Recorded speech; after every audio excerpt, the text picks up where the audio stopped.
চাঁপাইনবাবগঞ্জের ভাইয়ারা, আপনাদের যে সাউন্ড আমি দেখেছি এই মাহফিলে, আমার মনে হয় আমার সামনে কেউ কাপুরুষের বাচ্চা নয়, সব বীর পুরুষের বাচ্চাগুলো আমার সামনে বসে আছে। কালায়ের রুটি খাই তো আমাদের গায়ে একটু জোর বেশি, ঠিক কিনা বলেন? তাকবীর দেন একবার, নারায়ে তাকবীর।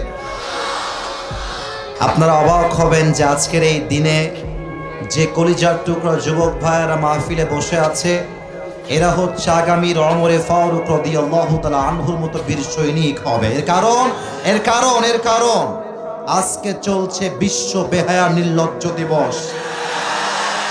এরা চাইলে পার্কে গার্লফ্রেন্ড নিয়ে ঘুরতে পারত, এরা চাইলে মেয়েদেরকে গোলাপ দিয়ে ইমপ্রেস করতে পারত।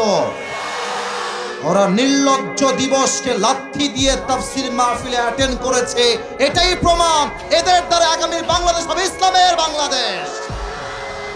আল্লাহ এই যুবকদেরকে কবুল করো, পড়েন সবাই আমিন।